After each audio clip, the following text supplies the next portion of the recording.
आप यकीनन बतौर अपोजिशन बहुत मुतमईन होंगे। इनमें से कितने बॉक्सेस आप टिक करेंगे कि हाँ इन पे काम शुरू हो गया और अगले 2 साल में ये मुकम्मल हो जाएगा और बहुत बेहतरी आ जाएगी? अरशद भाई, मैं इससे जाने से पहले सिर्फ एक पॉइंट की बात करना चाहता हूँ कि आपकी बड़ी एक विजिलेंट टीम है, बहुत अच्छी चीज़ें हैं। मैंने जो अपना शुरू में जो अपना अफगानिस्तान के मुतालिक बयान दिया था और फिर जो जिस गैर संजीदगी से फैसल साहब ने उस पर रिप्लाई किया, मैं बड़ा परेशान इसलिए था और हम इसलिए परेशान हैं क्योंकि इनके कल जो एक स्पोक्स पर्सन है, खातून है नीलम मिर्शाद शेख साहबा, उन्होंने को मैंने बोल्ड टीवी पे जब उनका मैंने बयान सुना, और शायद आपकी टीम ने भी सुना होगा या नहीं सुना, जिसमें उन्होंने स्टेटमेंट दी थी कि हम तालिबान आके पाकिस्तान हमारे साथ मिलकर कश्मीर फतह करेंगे। ये उनका ऑफिशियल स्टेटमेंट है बोल्ड टीवी पे, ठीक है, और मैंने उस पर सुना। तो ये तो इनका हाल है। फिर ये कहते हैं हम इंतजार, हमें कोई इंतजार फरमाई का बोर्ड हटा दें। हमें पता है कि आप कश्मीर पे नहीं बैठना चाहते, आप इंडिया पे नहीं बैठना चाहते, पाकिस्तान की सलामती पे जो वाहिद एक शख्स गैर हाजिर होता था वो इमरान खान ही होता था। हमें पता है कि आप गैर संजीदा लोग हैं। और जहाँ तक आपने अभी 1 दर्जन या 1.5 दर्जन या 2 दर्जन चीज़ें गिनवाई, आप मुझे बताएं इस पर कौन सी चीज़ पे इम्प्लीमेंट हुआ? यूनिवर्सिटी बन गई, महंगाई कम हो गई। पहले तो ये कहते हैं कि जब इस वक्त पेट्रोल की हाईएस्ट प्राइसेस हैं पूरे तारीख में, पाकिस्तान की तारीख में, पहले तो ये कहते थे कि ये पैसे होते थे तो ये करप्शन होती और ये लीडरशिप के घर में जाती थी। अब हमें ये बता दे पीटीआई की लीडरशिप कि ये इनके घर में कहाँ पर जाती है। अब पेट्रोल महंगा है, क्या हम बिजली के बिल जला दें? आप तो कहते हैं बिजली के बिल जला दिया करें। क्या आपका जो है बम्पर क्रॉप हुई है, गद्दब की आटा सस्ता हुआ है, रोटी 2 वक्त की सस्ती हुई है, दवाइयाँ सस्ती हुई हैं, रोज़मर्रा की अशिया सस्ती हुई हैं। आपने कहा कि हम चोरों को पकड़ेंगे। आपके साथ जो चोर और डाकू बैठे हैं जिनके खिलाफ रेफरेंस आए हैं, ताज़ा रिंग रोड का स्कैंडल आया है, बिजली का अपने आया है, आपके गैस का आए हैं, आपके आटे का आया है, आपकी चीनी का आया है, दवाइयों का आया है, अपना इस पे आया है, हेलीकॉप्टर केस है, मालम जब्बा केस है, BRT से किस किस को मैं बताएं, अभी भी आपको नज़र नहीं आता। फिर तो आप कहते थे कि जी जब कप्तान ठीक होगा, वज़ीर आज़म ठीक हो तो करप्शन नहीं होगी। तो अब तो करप्शन तो हो रही है, रिकॉर्ड करप्शन हो रही है, तो फिर तो कप्तान पे उंगलियां उठेंगी। और अभी तक तो वो यूनिवर्सिटी बन गई है, सिर्फ एक शख्स उसके अंदर, वज़ीर आज़म साहब भी तालीम हासिल कर रहे हैं वज़ीर आज़म हाउस में, जो कि यूनिवर्सिटी बनी हुई है। तो ये तो इनके हालात है। इन्होंने जो वादे किए थे 1 करोड़ नौकरी के, बताएं कितनी नौकरी, कितने लोगों को बेरोजगार किया है और कितने लोगों को आपने नौकरियां दी हैं? घर कहाँ पर, आप मुझे बताएं ना कि कहाँ पर इन्होंने घर आज गरीब बंदे को दिए हैं? चलें, हाँ, कुछ जगहों पे दिए जो सेनेटर साहब से आपने ये हमारे दौर में शुरू हुए थे वो दिए इन्होंने। राइट, सेनेटर साहब रिस्पॉन्ड करना चाहेंगे इस पे? मैं सब पे रिस्पॉन्ड। ये सारे के सारे जो 15-16 चीजें बताई गई थी, इनमें से कितनी पूरी हो गई हैं?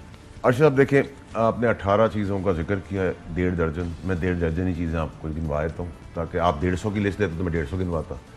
पहला आ जाए वज़ीर आज़म की ईमानदारी कि वो खर्चा अपनी प्राइम मिनिस्टर होते हुए खुद उठा रहा है। जो चीफ मिनिस्टर हाउस सिंध का खर्चा है, उसके खर्चे का 10वां हिस्सा वज़ीर आज़म का ऑफिशियल है। यानी कि अगर CM सिंध या CM पंजाब 10 रुपये खर्च करें तो प्राइम मिनिस्टर जो उन सब का बॉस है उसका खर्चा 1 रुपये है। और उसका घर का खर्चा टैक्स पेयर की मनी से नहीं जा रहा, उसकी सड़क भी टैक्स पेयर नहीं बना रहे, वो खुद अपनी जेब से बना रहे।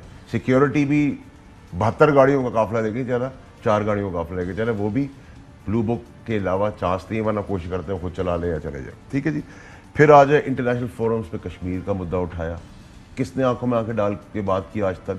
आपके मज़हब इस्लाम की तशरीह राइट वे में की, वरना तो हम तो टेररिस्ट और ये कहलाते थे या एक्सट्रीमिस्ट कहलाते थे। फिर आ जाए डैम्स, डेकेड्स ऑफ डैम्स हैं इस मुल्क के अंदर। इससे पहले 65 साल की हिस्ट्री में कौन सा डैम बना सके ये? 54 साल के बाद सारे डैमों का इफ्तिताह प्राइम मिनिस्टर साहब मेरे तवस्सुस, मैं उसका हिस्सा था, $26 बिलियन के प्रोजेक्ट एग्जीक्यूट के, सड़क पे काम शुरू करवा के पेमेंट्स करवा दी। कुंडी साहब को मैं वेलकम करता हूँ, अब तो मैं उस जगह का इंचार्ज नहीं, मुझसे काबिल मोनिस साहब उस जगह पर आ चुके हैं। ज़बरदस्त किस्म की वापडा की टीम ने जो काम किया, मिनिस्ट्री की टीम ने काम किया। बताएं 65 साल की हिस्ट्री में एक वजारत बताएं वैसी, जिसकी मार्केटिंग खुद इमरान खान साहब कर रहे हैं। सिक्योरिटी पॉइंट ऑफ व्यू से हम इंडिया में कितना आगे हैं, कितनी तकलीफ है इंडिया को हमारे डैम्स बनाने की। फिर आ जाए आप construction industry, record construction industry, record loans, जवान का प्रोग्राम जो उस्मान डार लेके चल रहे हैं, एहसास गरीब का प्रोग्राम, पनाहगाहें जिनको रोटी और छत नहीं मिलती थी, एहसास की बात है। फिर आप आ जाए करंट अकाउंट डेफिसिट, इंपोर्ट्स के बिल्स को आपने इक्वलाइज किया। उसके बाद आप आ जाए इनकी $15 की जो बिजली है जिसकी कीमत $4 है पूरे दुनिया के अंदर, उस चोरी जो अब तक चल रही है और 15 साल के कॉन्ट्रैक्ट गवर्नमेंट का पाकिस्तान के नाम से करके उसके कर्जे हमने उतारे। फिर आप आ जाए record stock exchange, record car sales, record motorcycle sales. मैं नहीं कह रहा, ये आपके आदाद और शुमार बता रहे हैं। उसके बाद नैब की रिकवरी इनके 35 साल के दौर में दोनों पार्टियों ने 2.25 बिलियन की, हमने 5.85 बिलियन की, जो कि कम है हमारे हिसाब से, लेकिन इनका 35 साल, हमारा 3 साल। उसके बाद आप जाए टेक्सटाइल इंडस्ट्री, आप मुझसे ना पूछे, आप कुंडी साहब से ना पूछिए तो हमें गाली बुरा भला कहने को बैठे हुए। आप अकील डैडी साहब को ले लाइन पर, आप आरिफ हबीब को ले, आप टब्बा को ले, आप टाटा को ले, आप बरनास को, नुमान शेख साहब को ले, इन सबको ले, इंडिपेंडेंट लोगों को लेना और दीगर बिजनेसमैन को ले, उनसे पूछे। टाटा इंडस्ट्रीज ने, टाटा ग्रुप ने 1 लाख टन की स्टील में लगाई, रिकॉर्ड 17 महीने के अंदर इस अदवार में। आज कितनी लगाने जा रहे हैं? 7 लाख टन की। जनवरी में कितनी कर रहे हैं? 2.5 लाख टन। उसके 8 महीने बाद कितनी कर रहे हैं? 7 लाख।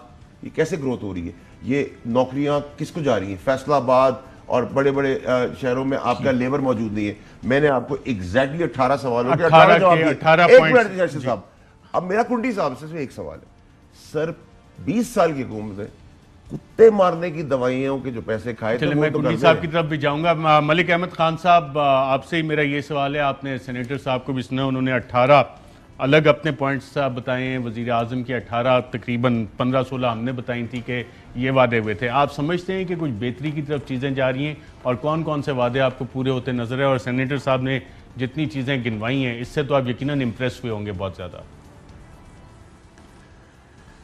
अच्छा सर, मैं अरशद साहब आपकी तवज्जो सिर्फ 2 चीज़ों पर ज़्यादा दिलवाना चाहता हूँ।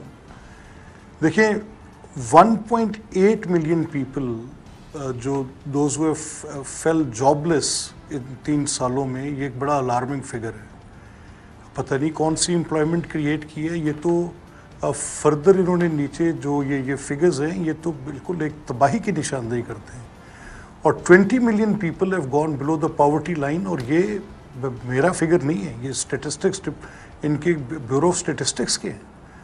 अब ये जो पोजीशन है, जब आपके सामने इस तरह के गुर्बत की लकीर से नीचे लोग जा रहे हैं और इतने लोग बेरोज़गार हो रहे हैं, तो उसके बाद भी अगर हुकूमत ये क्लेम करती है कि उन्होंने कुछ बेहतरी की है, तो वो बात समझ में नहीं आती। सेकेंडली, जो इनकी मुझे एक बड़ी रीज़न बियॉन्ड अंडरस्टैंडिंग है कि वंस द प्राइम मिनिस्टर खुद ये एडमिट करते हैं कि चीनी और गंदम के मामले में ये हमारी कोताही है, और उसके बाद कोई 1.5 साल एक वीट पॉलिसी जो पहली थी उसको स्क्रैप करते हैं, लेकिन कौन सी पनिशमेंट्स हैं मुझे बताएं। अभी तक हमारे सामने ये इस एडमिशन के बाद प्राइम मिनिस्टरियल लेवल पे ये एडमिशन है, और उसके बाद कोई जो पनिशमेंट्स हैं, या if any head has been rolled, या किसी को ज़िम्मेदार ठहराया गया है, और किस कमीशन के नतीजे में, किस कमेटी प्रोसीडिंग्स के नतीजे में, या किस इंक्वायरी के आउटकम के तौर पे किसी एक को रिस्पॉन्सिबिलिटी जो है वो अटैच की गई है। रादर किया ये गया है कि चीनी के जो मामले थे उसमें एक बिल्कुल overarching based upon the false premises जो कोर्ट्स में जाके एब्सोल्युटली स्ट्राइक डाउन हो रही हैं। इनकी उन इंक्वायरीज़ को समझा जा रहा है कि एक ऑडिटिंग के प्रोसेस में से कुछ चीज़ें उठाकर एक बिल्कुल जो बेस लाइन थी उसमें से कोई without referring to their own जो पॉलिसी उन्होंने खुद मुरतब की थी उसकी तरफ गए बगैर। तो जब एक हुकूमत खुद ये तस्लीम कर ले, बताएं मुझे किस महज़ब माशरे में ऐसे होता है कि हुकूमत अपनी नाकामी का एतराफ़ करे, बिलियंस ऑफ रुपीज़ की लोगों के ऊपर उसकी प्रेशर आए, और उसके बाद कुछ लोग उससे बड़ी प्रॉफिटेरिंग भी करें, ना हुकूमत के किसी ज़िम्मेदार के गले में कोई चीज़ जाए और ना उस प्रॉफिटेरियर के गले में कोई चीज़ जाए। ये कैसा मजाक है? ये किस तरह का एक क्लेम है? और उसके बाद फिर आप फर्दर आप ये आके कहते हैं, अब ये आपने before coming into the government आपने अपना 100 डेज प्लान दिया, आपने कमिट किया कि आप 50 लाख घर, आपके पास कोई ऐसा फार्मूला है। आज आप कह रहे हैं कि बैंक्स की फाइनेंसिंग और हाउसिंग सेक्टर अपने प्राइवेट सेक्टर के तौर पे आपसे ज़्यादा ग्रो कर रहे हैं। उसमें अगर आपने बैंक्स की इन्वॉल्वमेंट की है या बैंक्स उसमें फाइनेंसिंग प्रोवाइड कर रहे हैं, तो उसमें बैंक की अपनी कमर्शियल रीजनिंग्स अवेलेबल की हैं। पहले आपके उस प्रोग्राम के तहत जो नया पाकिस्तान हाउसिंग था उसकी कितनी कंट्रीब्यूशन है, या फिगर आउट करके देख लें। ये एक इट इज एब्सोल्युटली बिजार। बिल्कुल ठीक है। आप जब बात करते हैं Right. सर, आप रियलिटी से डाइवोर्स करके रियलिटी बात करते हैं। पॉइंट सेंटर साहब कहना चाहे थे हाउसिंग लोन्स और बैंक्स के हवाले से। सर देखिए, जो प्राइम मिनिस्टर हाउसिंग स्कीम है, ये पहली दफ़ा हुआ है जिसके अंदर कानून में अमेंडमेंट हुई है, और जो कानून के अमेंडमेंट के बाद जो बैंक्स की रिक्वायरमेंट थी फोरक्लोज क्लॉजेस की, उसके बाद उस प्रोग्राम के तहत बैंक लोन लेने आगे बढ़े हैं। अपनी मर्जी से अपनी फाइनेंस और प्रॉपर्टी पे तो लोन ही नहीं मिलता था।